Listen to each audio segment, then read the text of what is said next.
올 한 해는 우리나라뿐만 아니고 이제 전 세계적으로 코로나19로 인해서 많은 어려움을 겪고 있습니다. 군산도 확진자가 그렇게 많지는 않지만 또 여러분들 생활 한 해 보내오면서 참 힘들고 어려운 그런 이제 시간들이 많이 이제 있었을 것입니다. 또 우리 인생도 살아온 그 삶을 돌아보면은 그렇게 만만치 않은 참 힘들고 어려운 우리 인생 여정인 것을 우리가 늘 이제 경험을 하게 됩니다. 우리가 이스라엘이라 그러면은 딱 떠오르는 생각이 뭐냐 하면 참 고난을 많이 받은 백성 이렇게 우리가 이해를 할 수가 있습니다. 특별히 이제 그 이스라엘 역사 중에 그 최고의 고난은 애굽이라고 하는 나라에서 430년 동안 노예 생활을 합니다. 나라도 잃고 뭐 다 잃은 거죠. 노예로 태어나서 노예로 삶을 이제 마감해야 되는 그게 430년 동안이에요. 근데 하나님께서 모세를 보내 가지고 이들을 애굽에서 구원해 주신 거예요. 해방시켜 주신 것이죠. 그리고 이들이 광야를 지나는데 시내산에 도착을 합니다. 그때 이제 하나님께서 이스라엘 백성들에게 십계명을 주십니다. 10가지 지켜야 할 법이죠. 하나님의 법입니다. 그런데 그 법 중에 안식일을 기억하고 거룩하게 지키라. 그 안식일에 대한 법이 있습니다. 이스라엘 백성들은 애굽에 430년 동안 살면서 뭐 민족성도 다 잃어버리고 다 잃어버린 거죠. 애굽의 종으로 그냥 살아가는 것입니다. 근데 다시 이제 하나님께서 그들을 불러내서 하나님이 약속한 땅으로 그들을 인도해 가시면서 이제는 너희들이 애굽인이 아니라는 거예요. 이제 너희는 하나님의 백성이다. 내 백성이다 너희들은. 그럼 너희들은 내 백성으로 살아가려면 최소한 이 10가지 법은 너희들이 지켜야 된다. 하나님의 백성으로서 살아가야 할 법이죠. 그 중에 이제 안식일을 기억하고 거룩하게 지키라. 이 안식일에 대한 그러니까 하나님께서 이스라엘 백성들에게 주신 그 10계명 중에서 절기가 있다면 바로 안식일입니다. 그런데 이제 6일 동안 열심히 일하고 제7일에는 하나님이 세상을 창조하시고 7일에 쉬신 것처럼 너희도 그 7일째는 쉬도록 해라. 근데 그 안식일 내용이 이제 많이 나오죠. 그 율법서에 보면. 근데 그게 가장 중요한 2가지가 있어요. 첫 번째가 뭐냐 하면은 안식일을 기억하라는 내용이에요. 기억입니다. 리멤버죠. 기억. 어떻게 되어졌는지 그 전에의 일들을 다시 회고하라는 거죠. 기억해 보라는 거예요. 그걸 깊이 생각해 보라는 것입니다. 그 생각하는 날이 안식일이에요. 기억하는 날이에요. 또 하나가 뭐예요? 그 날은 너희들이 6일 동안 세상에 사는 생활하고는 어떻게 하라고요? 구별하라는 거예요. 그 날은 다른 날이라는 거예요. 거룩한 날이라는 거예요. 그러면 여기서 뭘 기억하라는 것일까? 자, 그 당시는 아직 뭐예요? 이스라엘 백성들에게 이게 처음 주어진 법이에요. 뭐 율법이 구체적으로 레위기가 주어지고 뭐 이런 것보다도 그냥 너희들 이제 이거 지키라. 그리고 안식일을 지키는데 기억해라. 뭘 기억하라는 것일까라는 거예요. 여러분 이제 그 하나님께서 세상을 창조하신 그 역사를 보면은 하나님께서 6일 동안 세상을 이제 창조하시고 7일에 하나님께서 이제 만드셨습니다. 그래서 그 땅을 복되게 해 주셨습니다. 그러면 그 출애굽기 20장 8절에 안식일에 대한 이제 계명이 나오는데 그 20장 11절에 이렇게 기록이 됐어요. 그 이제 설명하는 내용입니다. 안식일에 대해서. 이는 엿새 동안에 나 여호와가 하늘과 땅과 그 바다 가운데 모든 것을 만들고 일곱째 날 쉬었습니다. 그러므로 나 여호와가 안식일을 복되게 하여 그날을 거룩하게 하였느니라 그랬어요. 그 안식일에 중요한 것 또 하나가 나왔는데 그게 복된 날이다. 그러니까 그 날을 기억하고 거룩하게 지키는 것은 그 너희들에게 복이다. 이런 내용이에요. 그런데 뭘 기억하라고 하느냐는 거죠. 기억을 해야 구분을 해서 복된 날을 맞이할 거잖아요. 뭘 기억하라는 거냐 이거죠. 여러분 이건 간단해요. 하나님이 우주 만물을 6일 동안 만드시고 마지막 날 인간을 만들었어요. 그걸 생각하고 기억하라는 것입니다. 이 안에는 내용이 사실은 어마어마한 내용이 들어있어요. 기억하라는 말씀 속에는. 제가 두 가지만 말씀드리려고 그래요. 자, 그 당시 모든 사람뿐만 아니라 이스라엘 백성들이 6일 동안 뭐예요? 열심히 일을 해야 돼요. 나가서. 그럼 일을 왜 해요? 수확을 거두기 위해서 일을 하는 거잖아요. 열심히 땀 흘려 일해서 뭐 쉽게 표현하면 먹고 사는 거죠. 그럼 여러분 6일 동안 열심히 일하다 보면은 문제가 생길 수가 있어요. 무슨 문제가 생길 것 같아요? 우리가 어떤 일에 집중하면은 잊어버리잖아, 뭘 잊어버릴 것 같아요? 하나님을 잊어버리는 거예요. 뭐 여러분들이 이거는 지금도 우리가 경험하는 거예요. 6일 동안 가서 학생들은 학교 가서 열심히 공부하고 또 직장이나 사업하는 분들은 얼마나 여러분 일이 바쁩니까? 그 일 막 하다 보면은 여러분 무슨 생각을 하고 그 일을 할 것 같아요? 쉽게 표현하면 이거예요. 학생들은 공부 열심히 해가 좋은 대학 가야지. 또 우리 부모님들은 뭐예요? 이거 해가지고 어떻게 하든지 한 푼이라도 더 벌어가지고 내가 집도 사고 성공해야지. 돈 많이 벌어야지. 여기 집중하고 살죠. 하다 보면 6일 동안에 그렇게 삶을 살다가 지나보니까 뭐예요? 하나님이 없는 거예요. 그게 계속 반복되면 어떤 일이 일어날까요? 자기가 하나님 되어버리는 거예요. 하나님이 6일 동안은 열심히 일을 하고 7일째가 되는 날에는 너희들 쉬라는 내용이에요. 물론 휴식일 수 있어요. 안식을 누리고 또 회복을 해서 또 한 주간을 열심히 일할 수 있도록 그런 의미도 있어요. 저는 정말 중요한 게 뭐냐? 기억하는 거예요. 제가 두 가지 이야기한다 그랬죠. 첫 번째는 뭐냐? 우주 만물 모든 것들은 하나님이 지으셨다는 거예요. 그럼 그 안에 뭐가 들어있어요? 이 세상 모든 우리 하는 일이 그 안에 다 들어가 있어요. 하나님이 다 지으셨다는 거예요. 그리고 마지막 6일째는 하나님이 너를 만들었다는 거예요. 우주 만물을 만드시고 너를 만들었다는 거예요. 그러면 무슨 이야기일까요? 너희들뿐만 아니라 우주 만물은 내 거라는 거예요. 나는 창조자고 너는 피조물이라는 거예요. 이거 잊지 말라는 거예요. 위에 하나님이 계시다는 사실을 잊지 말라는 거예요. 그걸 기억하라는 거예요. 그럼 여러분 그걸 기억하다 보면 무슨 생각을 할 것 같아요? 한 주간도 건강하게 하나님 은혜로 살았구나. 한 주간도 열심히 일해서 또 이렇게 수입을 얻게 해주셨구나. 정말 하나님께서 해주신 거구나. 그걸 어떻게 보면은 한 주간 살아온 삶을 결산하는 날이 안식일이에요. 그리고 그게 왜 복된 날이에요? 우리가 하나님을 잊어버리고 사는 인생은 뭘까요? 그건 인생 실패예요.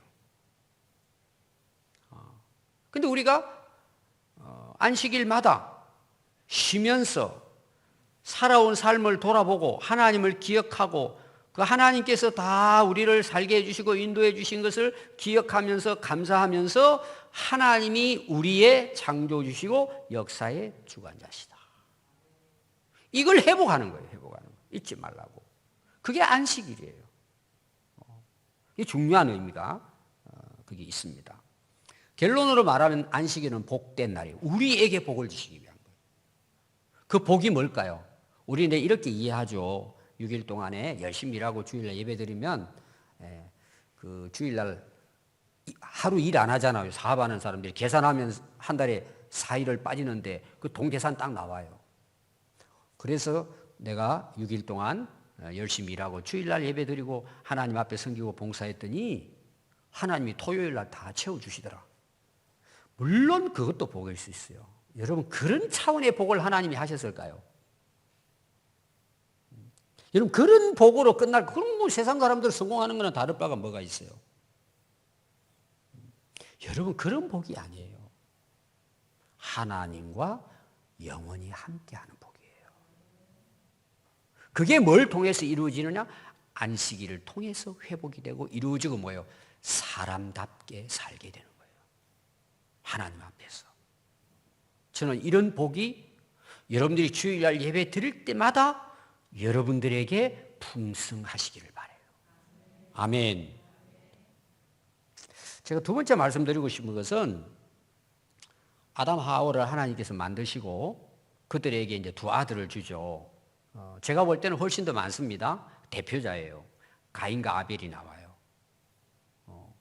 근데 어느 시절이 지났는데요, 가인과 아벨이 하나님께 제사를 드리는 거예요. 가인은 농사를 지었어요. 농사의 곡식을 하나님 앞에 이제 제물로 가져와서 하나님께 제사를 오늘만 예배드리고, 아벨은 양을 치는 자예요. 그래서 아벨은 양의 첫 새끼가 태어나니까 그걸 가지고 하나님께 제물을 드리고 하나님께 예배를 드린 거예요. 근데 하나님께서는 이 아벨의 양의 첫 새끼와 그 기름을 받으셨다고 했어요. 근데 하나님이 가인의 것을 받지 않았다는 내용이에요. 막 가인이 막 나중에 화가 나가지고 동생을 이제 죽이는, 살해하는 그런 이제 범죄를 저지르죠. 여러분, 성경에서 하나님 앞에 제일 먼저 제사 드린 인물로 기록된 사람은 가인과 아벨입니다. 왜 하나님은 아벨의 것만 받으셨을까요? 뭘 보고 하나님이 받으셨을까라는 거예요. 히브리서 11장 4절에 보면 믿음으로 아벨은 가인보다 더 나은 제사를 드렸다는 거예요. 똑같이 제사를 드렸는데, 그럼 그 더 나은 제사가 뭐냐 이거예요. 하나님은 그 예물에 대하여 정은하심이라고 그랬어요. 그러니까 이 아벨이 정말 하나님께 믿음으로 드렸다는 것을 하나님은 뭘 보고 증거를 삼았느냐?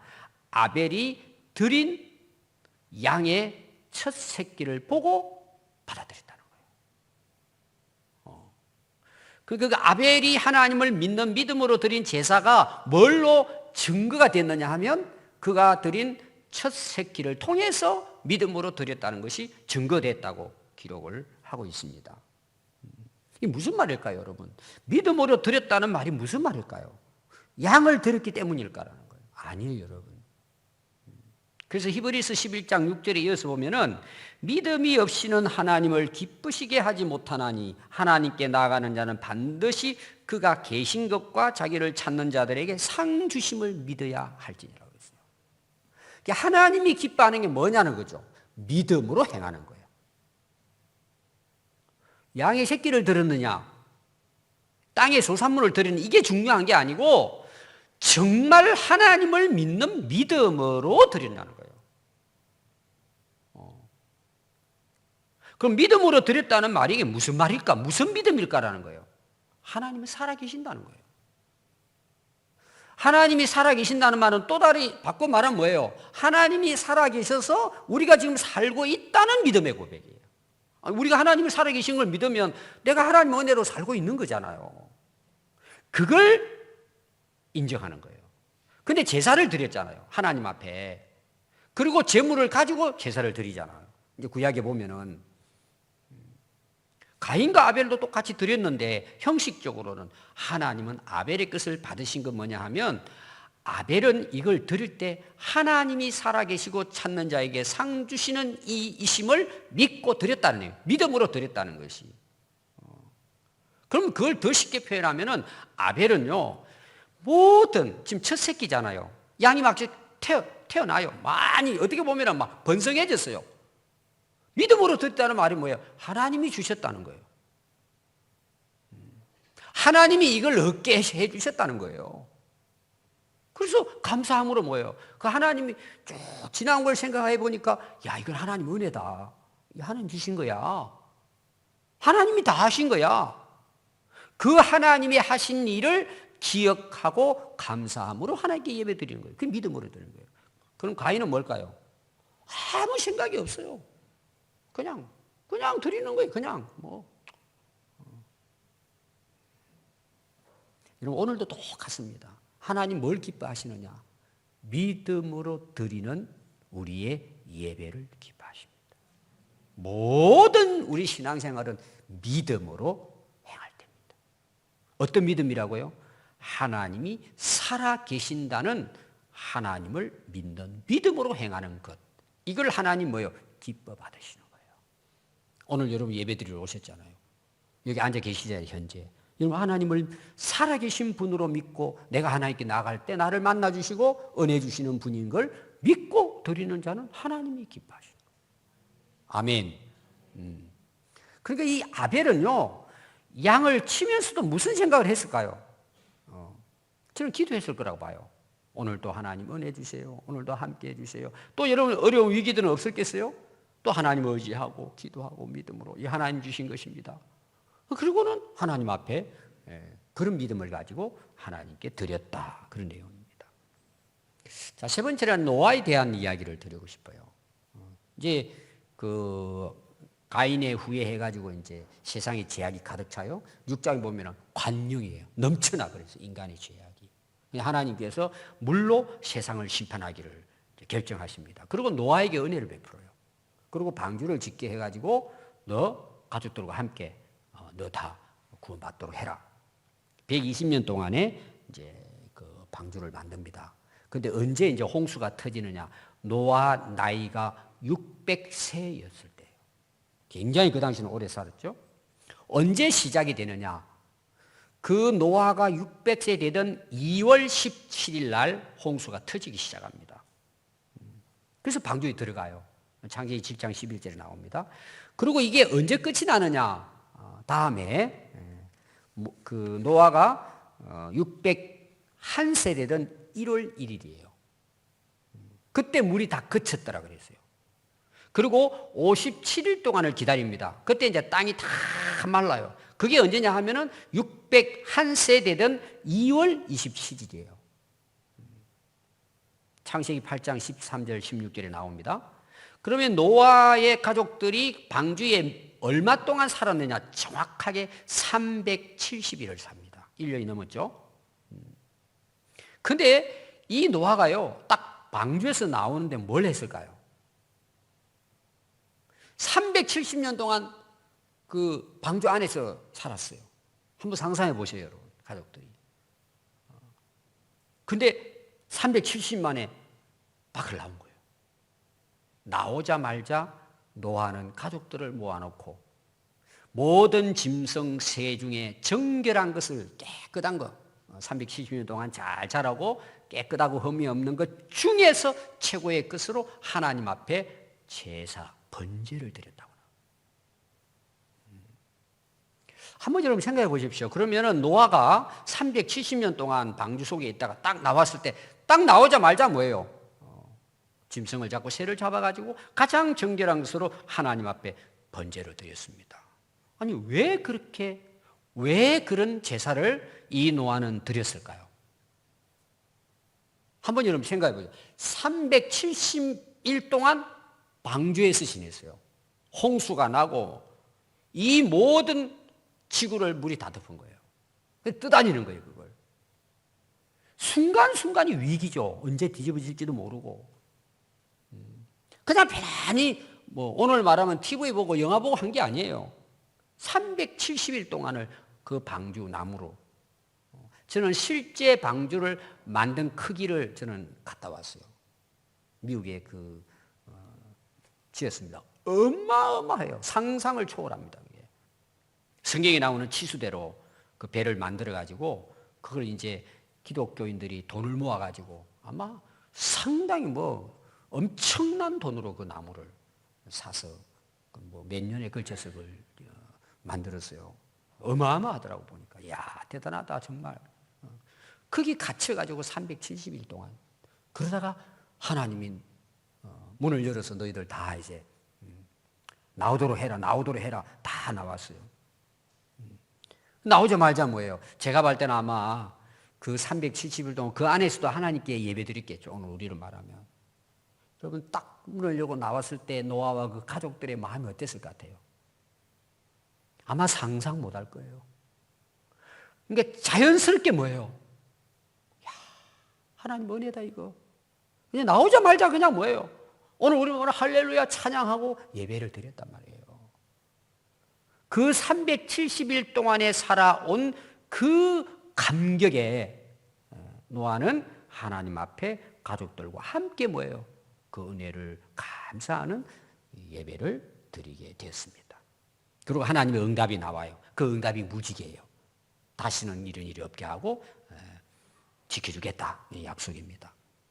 자, 네 번째 오늘 말씀은 유월절에 대한 이야기예요. 출애굽기 12장에 보면은 애굽에서 430년 동안 종살이 하던 이스라엘 백성들을 하나님 모세를 통해서 그들을 인도해 내시는데 그 전날 밤에 어린 양을 잡고 그걸 먹고 그 피를 문설주에다 다 바릅니다. 하나님께서 이제 애굽을 치시는데 그 피를 발라둔 문에는 죽음이 들어오질 못하고 지나가는 거예요. 넘어갔다. 그 유월이에요. 패스오버예요. 지나갔다 이런 뜻이에요. 그래서 이스라엘 백성들은 한 명도 안 죽고 살아남았는데 애굽은 바로의 아들부터 시작해가지고 첫 장남, 첫 새끼들은 다 죽은 거예요. 그냥 뭐 애굽의 그 울음바다가 된 거죠. 그러고는 이제 아론 그 모세에게 하나님께서 이제 허락을 하셔서 바로가 이제 그들을 내보내고 그들이 이제 자유의 몸으로 이제 애굽을 떠나게 되죠. 그 날을 기념하라고 하나님께서 명령을 해요. 이 날을 기념하여 여호와의 절기를 삼아 영원한 규례대로 지킬지니라. 이게 유월절이에요. 해방날이에요. 해방, 자유 구원받은 날입니다. 그래서 이스라엘 백성들에게는요 3대 절기가 있습니다. 첫 번째가 유월절이에요. 다른 말로 말하면 무교절이라고 해요. 일주일 동안은 그 오늘 우리로 말하면은 아무 첨가되지 않은 누룩이 첨가되지 않는 맨빵을 구워서 먹는 거예요. 그게 뭐냐? 애굽에서 구원해 내신 날을 하나님께 감사하는 절기가 일주일 동안 시작이 된 거예요. 첫 번째 유월절입니다. 그럼 유월절은 언제 그 시작하느냐 하면은 새해가 시작될 때예요. 우리가 새해가 될 때는 막 부풀어 있잖아요. 뭐 안 믿는 사람들은 연말에 가가지고 뭐 왕창 먹고 그냥 새해 뭐 복 받는다고 또 저 해 뜨는 데 가가지고 빌고 그러잖아요. 막 새해를 맞이했으니까 그때 유월절을 지키라는 거예요. 이 유월절입니다. 그리고 두 번째가 뭐냐 하면은 맥추절입니다. 유월절 무교절이 지난 다음 날부터 7주가 지난 그 다음 날 50일째 되는 날 맥추절을 지킵니다. 그러니까 그 7, 49니까 77절이라고 그래요. 그리고 또 50일째 되는 날 지키니까 오순절이라고 이야기하는 거예요.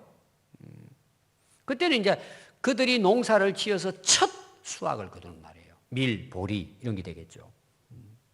그래서 하나님께서 시내산에서 우리를 구원해 주시고 하나님 백성으로서 율법을 주셨다. 함께 구원의 은혜를 기념하는 절기로 이 맥추절을 또 지킵니다. 세 번째가 이제 초막절이 초막. 초막은 뭐예요? 옛날 그 풀 같은 거 가지고 이제 집을 지은 걸 초막이라 그러잖아요. 다른 말로는 장막. 장막이 뭐예요? 텐트 치고 살았다 이 말이에요. 수장절이라 그래요. 그거는 한 해의 마지막 수확을 하고 창고에다가 들여놓고 이제 사는. 오늘 우리로 말하면 이제 추수감사절이죠. 6월절이 지나고 6개월 후예요. 추수의 마지막 날이라고 보면 되겠습니다. 그럼 이런 절기들을 하나로 딱 요약하면 뭔 줄 아세요? 하나님의 구원의 은혜를 꼭 기억하고 잊지 말라는 거예요. 근데 잘 보세요. 이 세 절기는요, 다 때가 있어요. 새해, 첫 수확기, 마지막 수확기 때 이 절기를 지키라는 거예요. 왜 이렇게 했을까요? 우리가 어떤 일을 만나면 좋은 일이 생기죠. 뭐 예를 들어 결혼일이 오늘 결혼식이다. 또 어떤 경우에는 오늘 내가 대학 합격해서 뭐 학교에 입학하는 날이다. 어떤 날이 있잖아요. 오늘 뭐 내 생일이다. 이런 날이 있잖아요. 그럼 여러분 되게 무슨 생각해요? 마음이 붕 떠요. 그래서 잔치 그게 빠져버려. 유혹 같은 경우에는 생일 잔치 자녀들 다 해놓고는 다음날 아침에 하나님께 예배 드리잖아요. 회개 예배. 잔치하다가 혹시 하나님 앞에 범죄한 거 없는가? 그러고는 다음날 회개하면서 번제 드렸다 그래요. 욥이. 우리는 좋은 일이 생기면 하나님을 즐겁게 해드리고 하나님께 감사하는 것보다는 내 어떤 기분에 빠져버리는 거예요. 이건 또 이런 일도 있어요. 뭐 합격하고, 뭐 성공하고, 뭐 돈을 많이 벌었다. 그러면 사람들이 멍해져 버리는 거예요. 하나님을 잊어버리는 거예요. 그때 뭐예요? 절기로 그거를 잊어버리지 말고 하나님 앞에서 정말 하나님은 살아계신 분이고 우리를 주관하시는 분이고 우리에게 은혜를 베푸신 분이다. 이걸 한순간도 잊지 말도록 이 절기를, 특히 이스라엘 백성들은 3가지 절기를 지키도록 했습니다. 5번째는 뭐냐? 이 유월절 날 신약에 와서는요, 예수님이 마지막 제자들과 성만찬을 해요. 최후의 만찬이죠. 그러면서 십자가에 돌아가실 것을 앞에 놓고는 떡을 주면서 뭐예요? 이거는 너희를 위한 내 몸이고 내 살이다. 그리고 포도주를 마시라고 하면서는 이거는 너희를 위해 내가 십자가에 흘린 피다. 너희들은 내 살을 먹고 내 피를 마셔야 너희들은 영생한다. 그리고 예수님이 이 성만찬을 하시고 너희가 앞으로 예수님 이제 떠나잖아요. 후에 너희들은 나를 기념하도록 해라. 그게 오늘 우리 성만찬입니다. 그럼 성만찬 하는 그 의미가 뭐겠어요? 기억하는 거예요. 뭘 기억해야 돼요? 나를 위해 십자가에 돌아가신 예수 그리스도의 은혜를 기억하는 거예요. 그리고 감사하면서 하나님 앞에 예배를 드리는 것입니다. 여러분, 우리가 신앙생활하면서 가장 시험 드는 이유가 뭘까? 하나님의 구원의 은혜를 잊어버릴 때예요. 십자가의 은혜를 상실해버리고 잊어버리면 우리 신앙은 타락하는 거예요. 우리 신앙생활의 모든 것은 뭐예요? 그분의 은혜 때문에 하는 거예요. 그 은혜에 대한 감사함으로 하는 것입니다. 그래서 오늘 여러분 읽은 말씀 보세요. 고린도전서 15장 1절에 11절 말씀이잖아요. 사도 바울의 고백이에요. 딱 한마디예요. 사도 바울은. 나의 나된 것은 하나님의 은혜다. 오직 하나님의 은혜라 그래요. 자, 오직이라는 말이 들어가는 게 중요해요. 내가 한 거는 이만큼 하고 하나님이 요만큼 해줬다. 이게 은혜가 아니란 말이에요. 사도 바울은 지금 자기가 여기까지 오게 된 것이 오직 하나님의 은혜는 100% 하나님의 은혜라고 고백하는 거예요. 그러면서 오늘 여러분 읽은 내용을 보면 왜 은혜라고 하는지를 우리가 알게 돼요. 원래 이 사도 바울은 예수 믿는 사람 핍박하는 앞잡이에요. 근데 하나님께서 뭐예요? 참 만삭되지 못한 나같이 부족한 교회를 핍박한 나를 예수님은 찾아오셔서 나에게 만나 주셔서 은혜를 베풀어 주셔서 자기를 사도로 사용해 주셨다는 것입니다. 그래서 나는 사도 중에도 가장 작은 사도, 나는 사도라는 치감도 받기에 부끄러운, 감당할 수 없는 사람이다. 그런 나에게 하나님께서 은혜를 베풀어 주셨다. 그래서 나의 나된 것은 하나님의 은혜로 된 것이니 내게 주신 그 은혜가 헛되지 아니하여 모든 사도보다 더 수고를 했다는 거예요. 진짜 목숨을 걸고 충성을 했죠. 주의 복음을 위해서. 근데 큰 역사가 일어났잖아요. 근데 이것마저도 뭐예요? 내가 한 것이 아니요 오직 나와 함께 하신 하나님의 은혜로라. 참 사도 바울의 위대함은요, 오직 하나님의 은혜로. 자기가 그렇게 애쓰고 수고해서 최고의 사도였지만 하나님의 은혜로 이것도 할 수 있었다는 거예요. 결국 뭐예요? 오직 하나님의 은혜예요. 그리고 고린도전서 5장 16, 17, 18절에 보면 사도 바울이 고린도 교회 성도들에게 전한 말씀이에요. 여러분 잘 아는 말씀입니다. 항상 기뻐해라. 쉬지 말고 기도해라. 범사에 감사해라. 이건 하나님이 너희들을 향한 하나님이 바라는 뜻이다 그랬어요. 여러분 은혜를 아는 사람, 은혜를 기억하고 살아가는 사람의 특징이에요. 이것이. 항상 감사해요. 항상 기뻐해요. 쉬지 않고 기도해요. 여러분 그게 왜 가능한 줄 아세요? 오직 하나님의 은혜로 살기 때문이에요. 여러분 힘들고 어려운 일이 있죠. 그러면 원망 불평이 나오잖아요. 그 안에도 기뻐할 수 있어요. 그 안에 가운데도 감사할 수 있어요. 항상 깨어 기도할 수 있어요. 왜 그럴까요? 오직 하나님의 은혜예요. 오직 하나님의 은혜예요. 모든 게 은혜예요. 여러분 하나님의 은혜를 기억하는 것 가장 성숙한 신앙이에요. 하나님의 은혜를 잊어버리고 살아가는 사람, 여러분 신앙생활 제대로 할 수가 없는 거예요. 그건 안 됩니다, 여러분. 자녀들이요, 부모 생일이 됐어요. 대개 이제 자녀들이 어떻게 하죠? 그 생일날을 기억하고 자녀들이 와서 축하해주고 또 정성을 다해서 음식을 마련해서 부모님 대접하고 그러잖아요. 그리고 떠날 때는 또 그냥 떠납니까? 봉투 주고 떠납니까? 또 봉투 주고 떠나잖아요. 이제 애들 탁 떠나고 나면 또 부모님 어떻게 해요? 제일 먼저 뜯어보는 것이 이제 봉투예요. 얼마 들었나 그러고 딱 빼는데 생각보다 많이 들어있는 거예요. 너무 감사하죠. 근데 여러분 그것 때문에 감동하지 않아요. 그게 편지가 들어있는 거예요. 그럼 편지 내용이 뭘 같아요? 그래서 아빠 생일이라고 생각합시다. 아빠 저를 이렇게 키워주셔서 너무 그 은혜 감사해요. 이 은혜를 영원히 잊지 않을게요. 그러면요, 봉투 돈 얼마 되겠어요? 부모는 그 한마디에 눈물 흘리는 게 감동받고. 몇 년 전에요, 제가 아는 어느 목사님이 저를 만나러 오셨어요. 개척교회예요. 굉장히 어려워요, 교회가. 근데 신형 검정색 그랜저를 끌고 온 거예요. 그 제가 의외예요. 제가 그 교회를 잘 아니까. 그래서 아니 이 셔츠 어디서 났어요? 내가 물어봤어요. 제가 궁금해가지고. 그랬더니 얼마 전에 회갑이었는데 아들이 이 차를 사줬답니다. 그러면서 하는 말이 아버지 그 개척하면서 얼마나 힘들고 우리 키워주신다고 얼마나 고생하셨냐고. 그러면서 선물로 사주고 갔다는 거예요. 그래서 그 아들 참 대단하다. 여러분 돈이 있어 할 수 있는 일이 아니에요. 모르겠어요. 그 아들이 사업을 잘한 건지 아니면은 할부를 해서 한 건지 그까지는 제가 물어보지 않았어요. 그 부모의 은혜를 기억하고 있는 거예요. 여러분 그게 어른이에요. 그게 성숙한 사람이에요. 여러분 우리 신앙도 마찬가지예요. 진짜 성숙한 어른의 신앙은 하나님의 은혜를 늘 기억하는 거예요. 오직 하나님의 은혜다. 오직 하나님의 은혜다. 하나님의 은혜로라.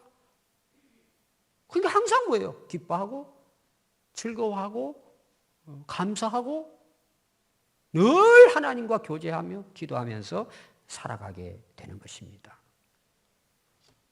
우리는 하나님의 은혜로 살다가 하나님의 은혜로 떠나는 것입니다.